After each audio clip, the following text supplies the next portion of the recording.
On the campaign trail, former Vice President Joe Biden has spoken openly and angrily about the attacks the right has waged on his family over their dealings in Ukraine, pointing to them as a sign that they consider him a threat to President Trump's re-election. "I wonder why they spend so much time trying to keep me from being the nominee," Biden said at a rally in Nashua, New Hampshire, earlier this week, mentioning the millions of dollars in ads launched to try and tear down his candidacy. "Have you ever seen another party spend as much time deciding who the other party's nominee shouldn't be?" There is no evidence that Biden or his son, Hunter, did anything wrong when the younger Biden was put on the board of energy company Burisma. In fact, the claims made by the White House and its allies have been effectively debunked.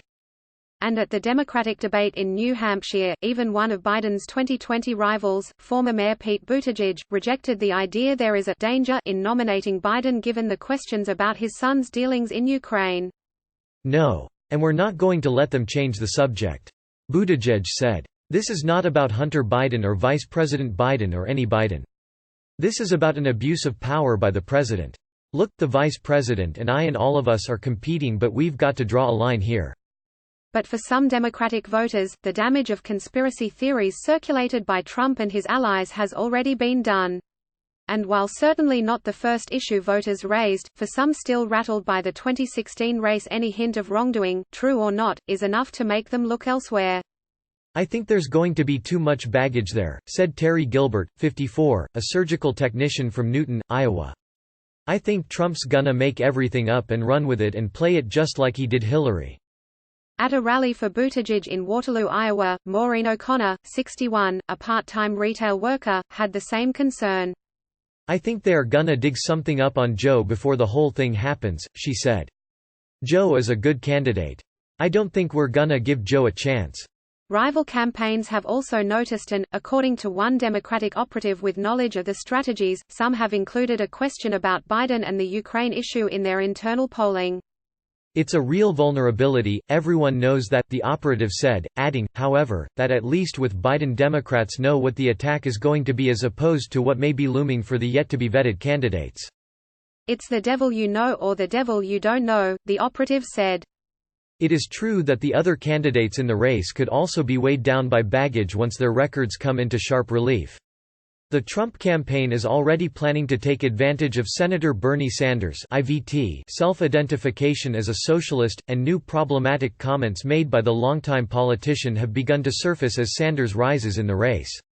Sanders came under fire for those very views at Friday's debate. Still, none have gotten the attention from the GOP that Biden has in the run-up to 2020. "I wonder if the Hunter Biden stuff spooked some voters," said David Axelrod, Barack Obama's former chief political campaign strategist. "They're worried he is going to be Benghazi Ed." The biggest defining force in this primary is Democrats' ferocious recognition of the threat that Donald Trump is to our country and to who we are as a people. And Donald Trump is so terrified of Joe Biden that he got himself impeached by trying to spread lies about him, spokesman Andrew Bates told the Daily Beast. Any Democrat who traffics in Trump's repulsive and comprehensively disproven smears will find themselves eviscerated, by more than just one campaign.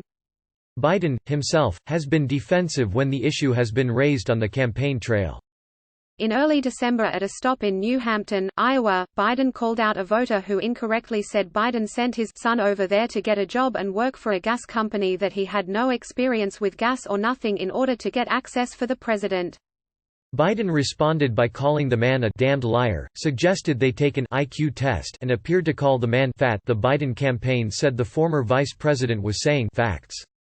In an interview with NBC's Savannah Guthrie the night before the Iowa caucuses, Biden was asked about how the impeachment trial had ensured that his son's position on the Burisma board was in the public eye.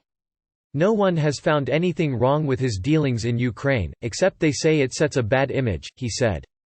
Asked whether it was wrong for his son to take a position on the board of a company offered to him in exchange for access to the then-sitting vice president, Biden shot back, "That's not true, you are saying things you do not know what you are talking about. No one said that. Who said that?" After Guthrie explained that is how the situation appeared, whether or not it was true, Biden said of his son, "He said he regretted having done it. Speak for himself. He's a grown man." With the impeachment trial in the rearview mirror, the Trump campaign and its supporters are doing their best to keep the issue alive. Just feet away from the Concord site where Democratic contenders held a town hall discussing climate change with young voters this week, a large projector affixed on the side of a parked black truck played a scene on repeat discussing Joe Biden and his son Hunter, along with other contenders. The short segment, presented by the Committee to Defend the President, a pro-Trump PAC, showed clips from various opinion programs suggesting Hunter Biden is a corrupt individual. A banner on one segment read, "Hunter Biden's foreign deals" in all caps, with a video of the former vice president. Did Joe Biden's son profit off father's position as vice president? In New Hampshire, Democrats interviewed by the Daily Beast were less bothered by Trump's allegations. "On my end of things, the Hunter thing means nothing to me," said Chase Denimore, a Democrat from Litchfield, New Hampshire. "It doesn't bother me at all. It's just another Trump attack that he wants people to look at instead of what he's doing." Additional reporting, Sam Stein and Hannah Trudeau. First of all, Amy Klobuchar won. She's gotten better and better as these debates have gone on.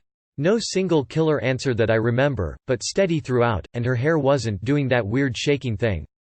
She was smart to praise Mitt Romney.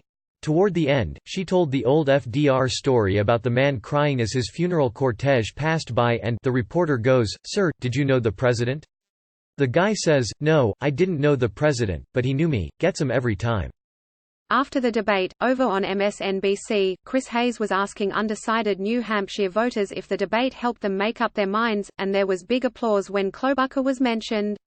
Chris Matthews agreed. "She looked like a president," he said. "I think she's a leader, and she showed it tonight." It remains to be seen if that impression, which she's made on previous debate nights, impacts voters this time. She did throw a couple punches. Again, she dinged Bernie Sanders on Medicare for All while still managing to say a few Minnesota nice words about him. She took a swipe at Pete Buttigieg about his youth and lack of experience while still managing to say a few Minnesota nice words about his military service.